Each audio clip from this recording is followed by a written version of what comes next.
Hey everyone, my name is Andrea Schultz and I'm teaching millennials how to get into the entertainment industry. And today our guest is Jake Siegel.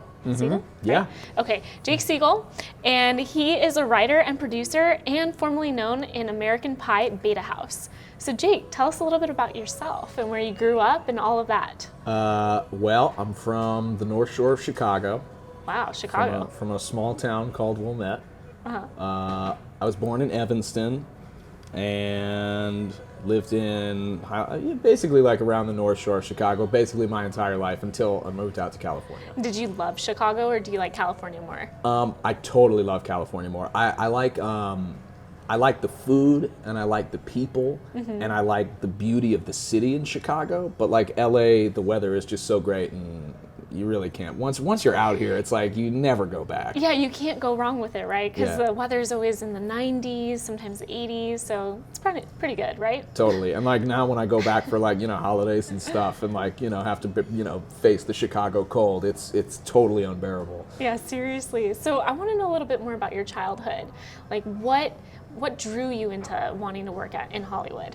Well, I mean, as my mom said, for the first 2 years of my life, my feet didn't touch the ground. So They didn't touch the ground. I was the firstborn.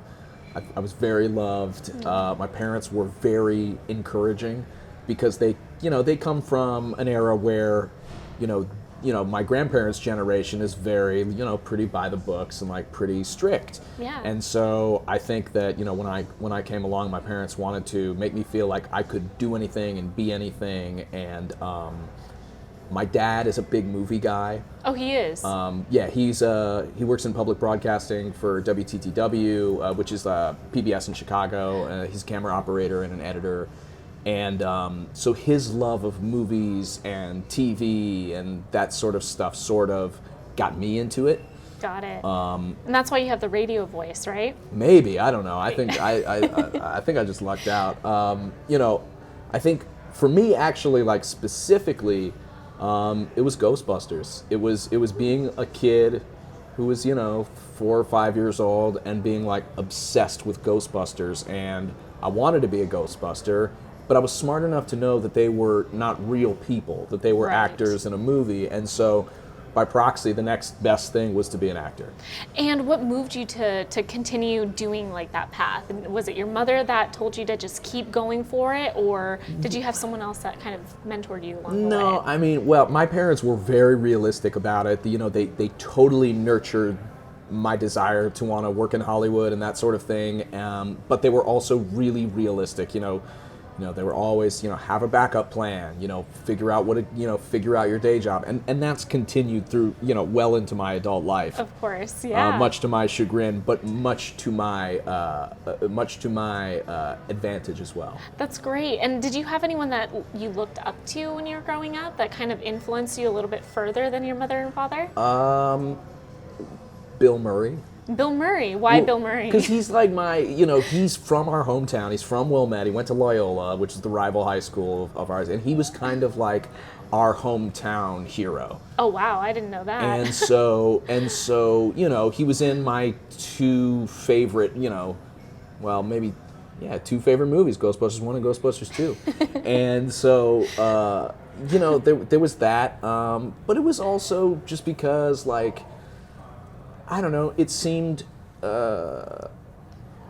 acting seemed like a good way to burn some energy. Yeah, 'Cause definitely. I was like a very energetic kid, and I don't know, maybe subconsciously it seemed like there was something to it that sort of like, would help me kind of mellow out. Yeah, so did you take that energy and kind of put it into acting, like, trying out for any type of plays or musicals, or what did you do? In high school, I tried out, like my freshman year, I basically tried out for every sports team that was available, the baseball team, and the Oh my basketball goodness. team, and like I'd played baseball, since I was a little kid, I hated it. You but hated baseball? I hated it. Why? Never been more scared in my life. Oh goodness. Because I was smart enough to understand that these were also other children that were hurtling the ball at me at however fast they could throw it, and Yeah. I fucking didn't trust them. I like flat out didn't trust them. Oh gosh. So, can I swear or should I not? It doesn't matter. Okay, we'll It's keep fine. it to it. We'll keep it on PG. Yeah, we'll keep it on PG. You can bleep that. You can bleep that Okay. later through the magic of technology. Oh my gosh. So I tried out for every team. Yeah. Didn't make any of them. Terrible athlete. Just terrible athlete. No instincts, no courage. Just didn't have it. No coordination. And after I tried out for every sports team, I heard that there was tryouts for a play. And I thought that it would be like a good way to meet some girls, maybe. And so I tried out for the play, and that was it. So acting was your only choice. It was kind of, I needed something to do. I was trying to shed, I think everybody goes through an interesting transition from junior high to high school. Absolutely. The friends that I hung out with in junior high weren't I loved them. I had a great time with them. We had a blast, but they weren't. I needed to like expand my horizons, I guess. Absolutely, you had to gain more experience. Yeah, gain more experience and just be Yeah. with a different group of people. And so when I started doing theater, I met a great, bunch of like great people who shared, same interests. One of my best friends, Nick, who I met at my first play or first audition or whatever in high school.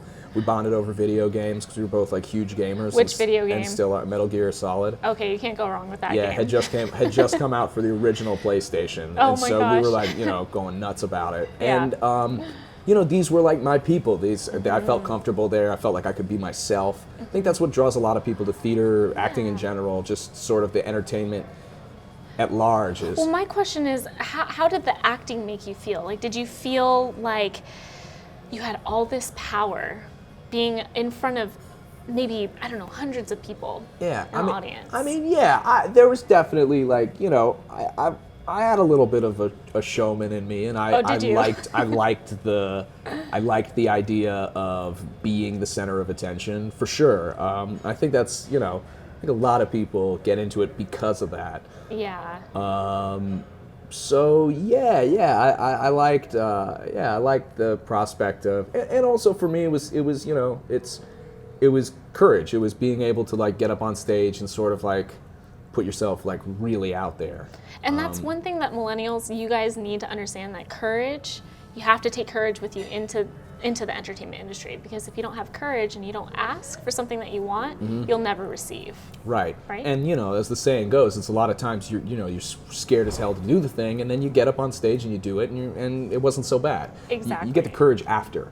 Yeah. And that's really important too. And so, I'm sort of the kind of person that I try to test myself, minutely. Yeah. Because I don't know, I think it keeps things interesting, and acting totally allowed to stretch that muscle.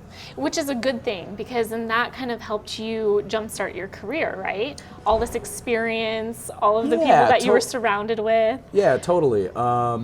I had a really easy transition. I was afraid that I wasn't going to get into a lot of colleges, and so I ended up auditioning for the theater programs in a bunch of different schools. And surprisingly, like, I must have just had like a really good day, because I got into almost all of them. Oh, you did? And I ended up going to USC, which I think they had auditioned like 800 people, and I think 23 of us got in to this program, their Bachelor of Fine Arts program. And then I kind of met like my second group of best friends, who I'm still like really good friends with. And that's such a small community. A lot of people go to college, they take like a bunch of classes. Like, I rolled on the floor and cried for about 4 years. So would you say that your friends were your network, pretty much? Yeah, oh, totally. Yeah. And that has, I think the best piece of like positive advice that I can give. Yeah, and that's something that I definitely want to dig into, so please tell us. The best piece of positive advice I can give is there's that old saying, that old Hollywood saying, it's who you know. And my amendment to that is it's who you come up with. True. Sure, you can get like, you can meet somebody out in a bar and they go, hey, like, you got the right look, I'm doing something, you fit this, why don't you come in and like read for it? Or even better, they go, you're perfect, like, why don't you come in and do a screen, whatever. But mostly it's the people who you're struggling with, who you're broke with in your early 20s, you come up like that same guy who I bonded with like over Metal Gear Solid, you know, in Little Mary Sunshine, the stage play when we were 13 years old, he's now an agent at CAA. Wow, so you would have never guessed that you would have gone in that direction. No way. He's smart. Now, he's a smart dude. He came out to LA. He got his headshots taken. He also did theater in college, and he was like, you know what, I'm going to do this. He went on 2 auditions, and he went, screw it, and got a job in the mailroom and worked basically worked his way up. Wow, so he went up the ladder system, pretty much. Totally. So do you believe in the ladder system? I've been asking a lot of my interviewees the same question, but I want to see your perspective on that. Yes, totally. I mean, absolutely. I think especially if you're interested in doing things outside of acting, if you want to produce, if you want to write, if somebody looks and sees that you have agency experience, whether you're in a mailroom or whatever, that goes so far because they know that you put up with a lot of crap. And that you can take it, and they know that you're thick-skinned, and that's worthwhile. Right, and I'm so glad that you brought up that point, because that was something that you and I had talked about previously, elephant skin, building that tough skin. Totally. And it's so important. So like, I know you probably have been told no many, many times. So how did you use that elephant skin to say, you know what, I don't care, I'm gonna keep going? You forget about it. Every audition that you walk out of, forget that you did it. And you know what another important thing is? Don't tell anybody you're going on it. For every person that you tell that you're going to have this audition, that's another person that you have to tell that you didn't get it. Yeah, which can be really upsetting. It can be really upsetting, and also people start to go like, is she ever going to make it? Yeah. We don't know. She's told us about 15 auditions and she hasn't booked one of them. You know, so, you know, the fake it till you make it thing is very, very true, but it's not necessarily about lying to people. It's about your own self-worth. Right. It goes back to the whole morals and values, knowing who you are as an individual. And we kind of talked about this too, was the whole universe and how that kind of comes into play, knowing who you are as an individual and being passionate about something. Totally. So would you say that you're passionate? Were you passionate about acting, or are you passionate about something else? You know what? I was passionate about it when I was doing theater. Doing TV and film was not so much. That's much more the director's medium, I think, why is that? Than it is the act. I think it's because, you know, when you do TV and film, unless you're doing like a small independent film with like a, you know, really, really good director that's really wants you to sort of like stretch your wings and stuff, most of the time they're trying to fit you into a mold. And, you know, odds are that when you do a lot of TV and film acting, it's going to be manufacturing. You're not going to experience real things. You're going to be giving your brain's best version of how you think a human being would do this. Right, and you were telling me something about a bubble. Right. Do you want to kind of go into depth with that? Well, yeah, you sort of live in your own. I mean, that's the other thing, is that I think that it's really easy, especially when you're working and you're on set.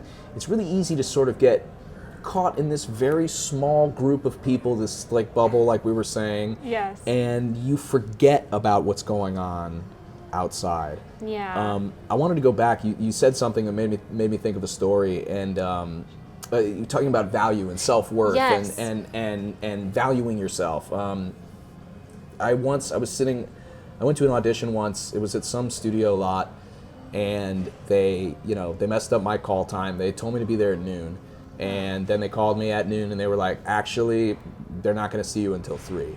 And so I didn't want to drive like all the way back across the city. I don't blame you. I wouldn't either. So I was sitting outside. It started to rain, and I was soaking wet by the time that I walked into this audition. And I'm sitting there, and there was this other girl in the waiting room, and then there was this dude, and like he was like really good looking and like wearing like a checkered shirt, like just kind of your typical, like whatever you imagine kind your of like typical the shirt like you're LA, wearing now, right? No, way less expensive. Oh, okay. No, I'm just kidding. But they were sitting there, and this girl's saying, you know, this girl's like, oh God, I'm so nervous. Aww. And this guy turned to her and he goes, why are you nervous?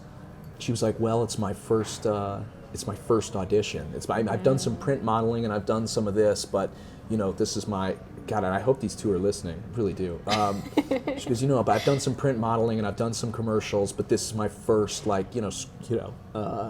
television audition. Mm-hmm. And the guy was like, oh, well, don't worry. He was like, Susan's so sweet. Like, they're on a first name basis. Oh, boy. He's like, Susan's so sweet. Just like, go in there, like, tell her it's your first time. Like, she's really cool. She'll work with you.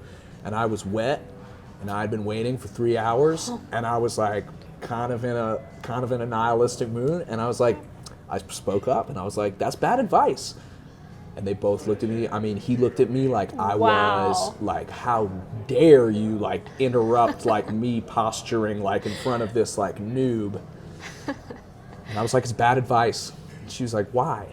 I said, well, they're spending $10 million on this pilot. You walk in and you want to tell them you've never acted before? I say you pretend like you're worth $1 million when you walk into that room, whether you are or not. 100%, yeah. And I think that goes for everybody. Like, value yourself at about $1.5 million per job, and that's what you're worth, and that's what, and you know what? Like, you're theirs to lose.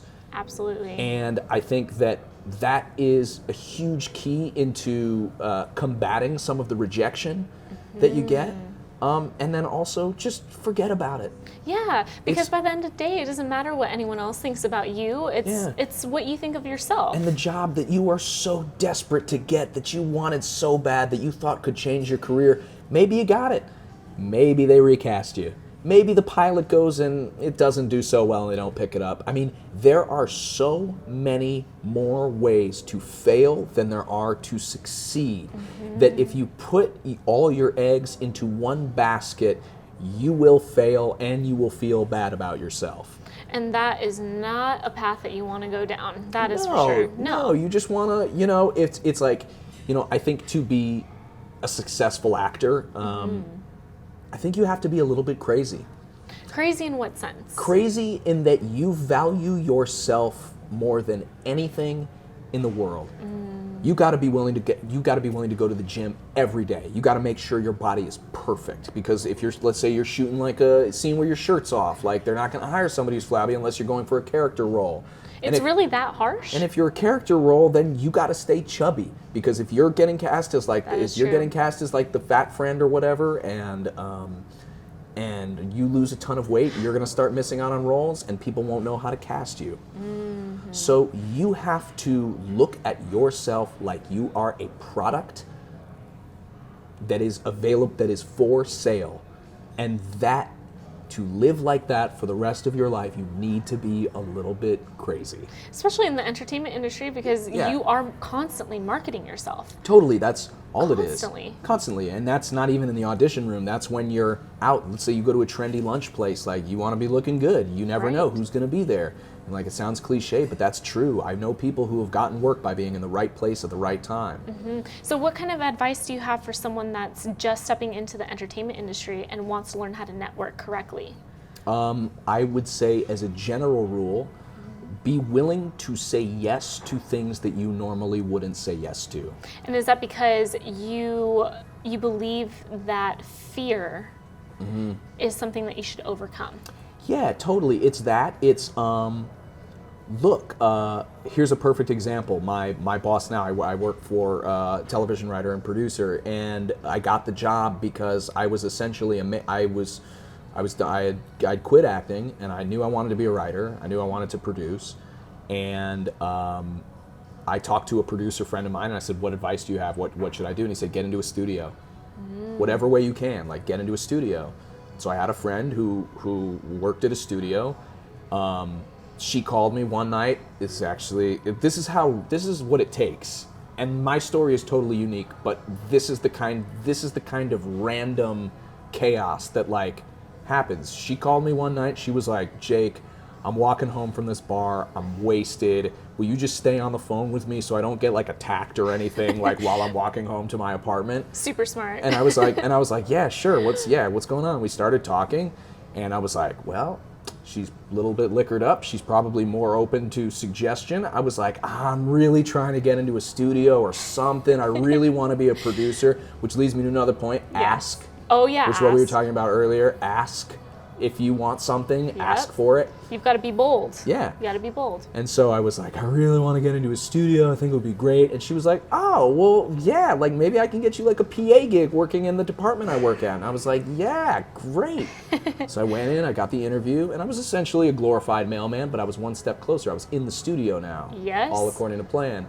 And I was on a mail run, and I heard two ladies who I was friendly with, but by no means close. They were saying, oh, well, it's, production's almost here and he hasn't found an assistant yet. I had no idea who they were talking about. I had no idea what the job was. I went, I'll do it. So you went up to the ladies and you said, I said, I'll do it. I'd spent, in between acting and working for the studio, I had worked in was an advertising agent for a year, which I sucked at. I got fired.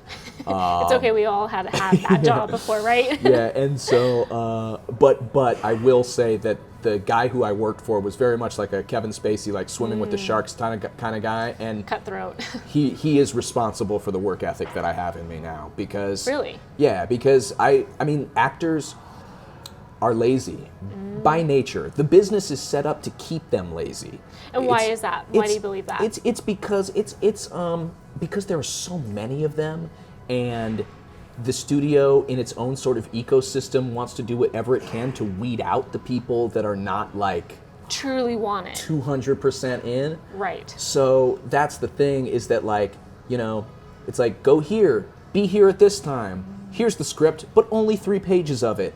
Wait around. It's set up to keep you uninformed, and a lot of times that can lead to laziness. It can lead to not caring so much because you don't feel in control. Right. At least this was for me when I was doing it. For a lot of people, for a lot of millennials, that might be the case. Yes. So it's kind of nice to hear that side of it. Mm-hmm. So you gained your work ethic because of this man. Yeah, because of this guy, and it was working in a field totally, opposite of acting. What did he tell you exactly that kind of shifted your mentality?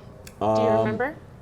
I'll tell you exactly. I remember it clearly. He had a bike, like an exercise bike. Yes. Well, this was like some sort of mechanism where you could take your actual bicycle and you stick it in this thing, and it makes it stationary. Huh. And he was riding on it in full gear, like in full spandex-like gear, like yelling at me one day. Oh gosh. And he was like, "Jake, what do you want to do with your life?" Good and question. I was like, "Well, I want to be a content creator. I want to write the show. I want to do the music for it. I want to act in it. I want to be like a one-man band." And he was like, "How are you going to do that?" And I was like, "Well, I don't know, just, keep having ideas." And he was like, "But how are you going to do that? Like, Exactly. what's your plan?" Yep. "What's your plan?"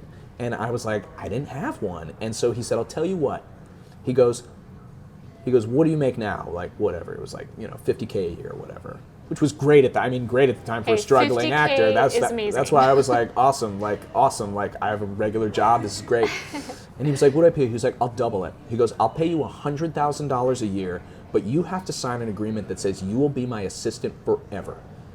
Forever. That's the only job you have. I'll make sure you have a very comfortable living, but I want you to sign a piece of paper that says, I, Jake Siegel, am giving up all my dreams, all my desires to be, this assistant for the rest of my life. And what did you say to that? And I was like, I don't want to do that. And he goes, then make a plan. I like that.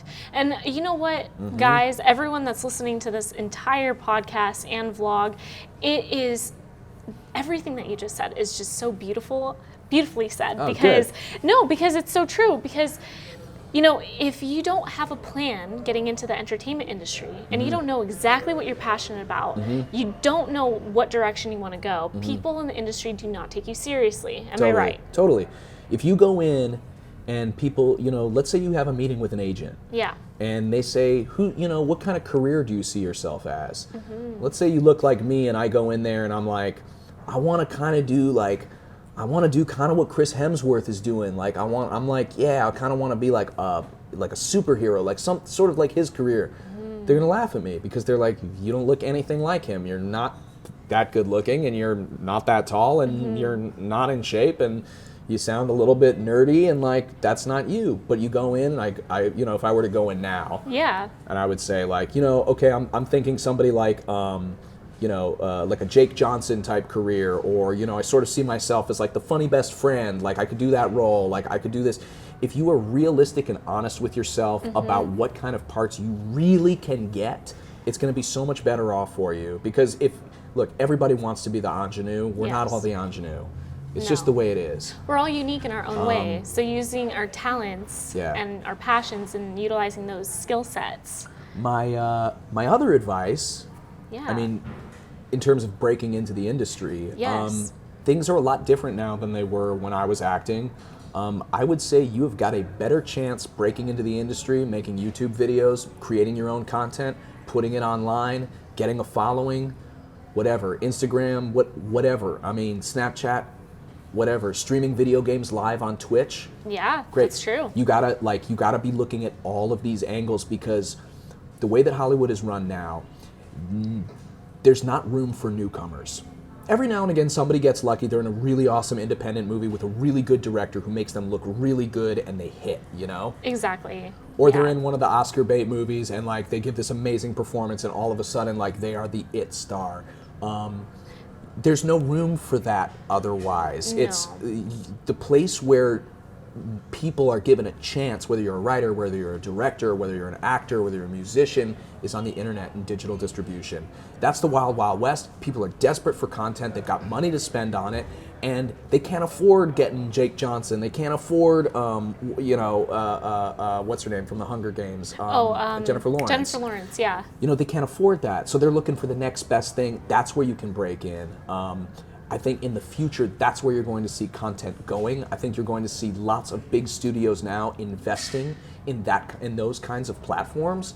So you know what? While you're going out on auditions and you are going to your improv class and you're working with your scene partner and you got your commercial stuff going on, like be filming stuff, be writing stuff. Like it's so important to have a creative outlet that you are not dependent to make money off of. Yeah, and you have to be consistent with all of your work. Totally. Yeah, like that's the thing. If you go into an audition and you need that audition, you need it. You're late on your rent, you've got bills, this part is perfect for you. All you got to do is book it and your problems are solved. You're never going to book it. No, because they can. It's like going on a date with a guy who's like totally desperate. You're not into it.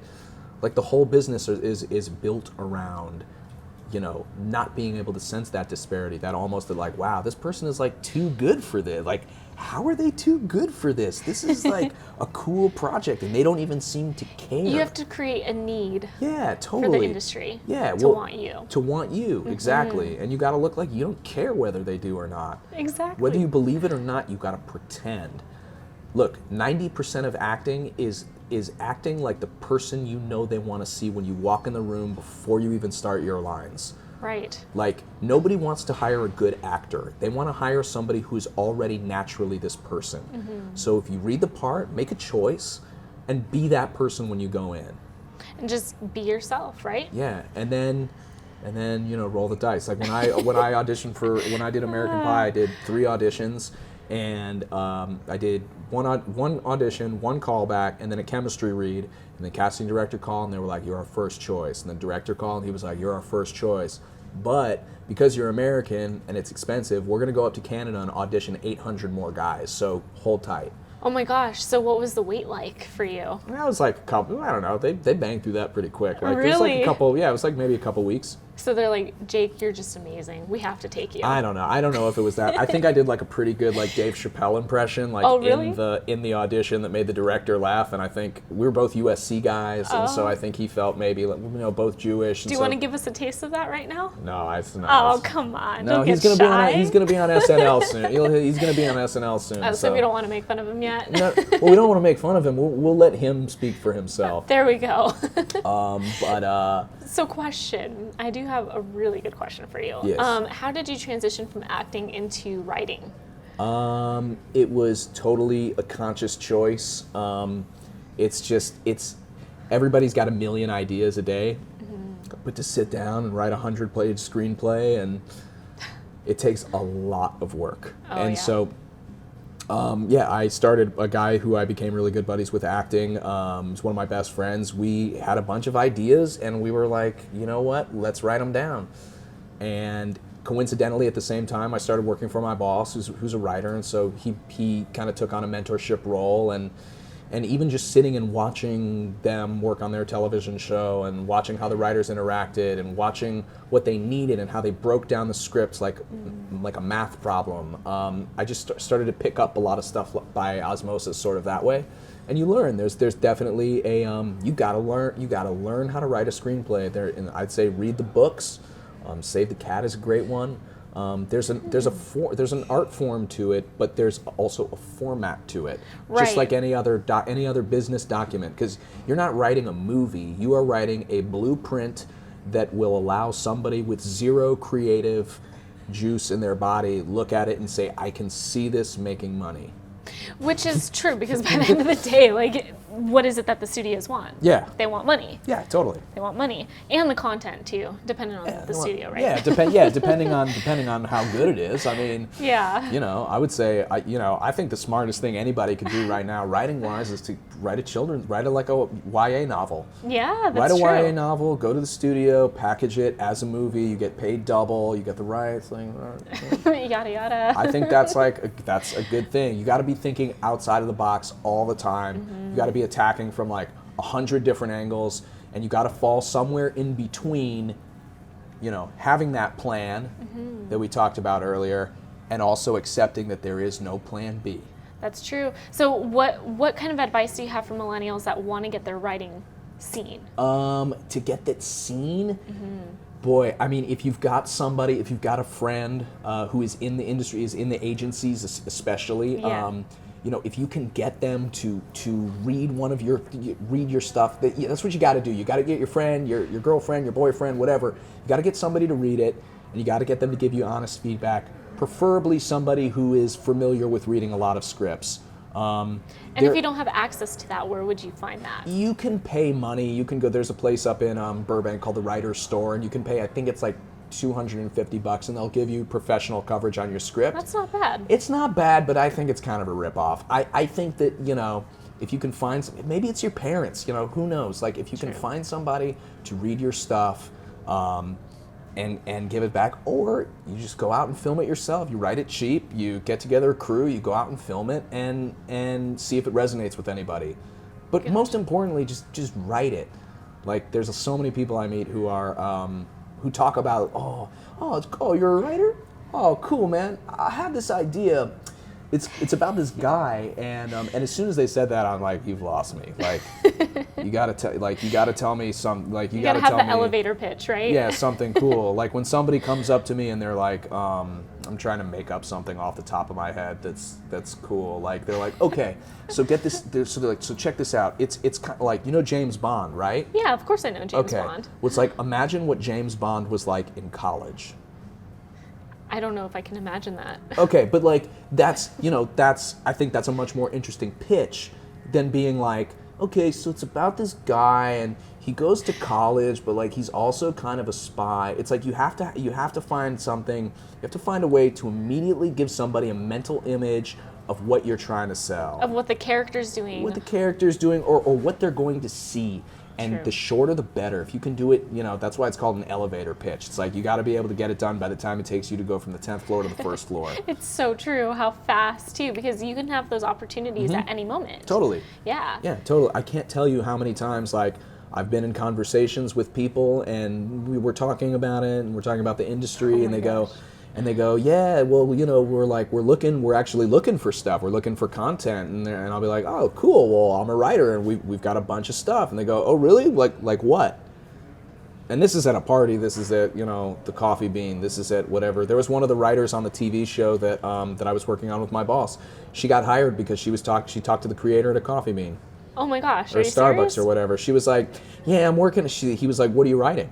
She was like, it's this like spec script, and it's about this girl, but like this is what she's dealing with, and whatever she said in those 2 sentences, he was like, I'd like to take a meeting with you. Let's talk. So you never know who you're talking to. You don't. So that leads me maybe to my final and most important advice is like, don't be nice. Be nice to everybody, because you never know who you're talking to. People remember that kind of stuff. Like my dad always had this great piece of advice. He said, be careful how you treat everybody on the way up, because you don't know who you're going to pass on the way down. And that's very similar to what my grandfather used to say too, because he always respected the janitor. He said, you treat the janitor the way that you treat the executive. 100%. I couldn't agree with him more. Oh yeah. Couldn't agree with him more. And the best people, when you hear about people who are like, universally loved in this town, it's always from the crew guys. It's always from the guys who are lifting the heavy shit and who are working thousands times harder than you and getting paid 1,000 times less. Like, those are the guys you need to respect, because they're the ones who are going to make you look good. Yeah, they're the ones. Or look bad. Or look bad, yeah. They're the ones that are going to help you, really. You are not too good for any job, whether you work, if you work at a deli counter, or whether you are like a creative executive. Like, treat everybody equally, because if and when you fail, at least you've got that. You've got respect. You've got respect, and you've got your integrity, and I think that no amount of money or fame is worth trading that in. You said it perfectly. Perfectly.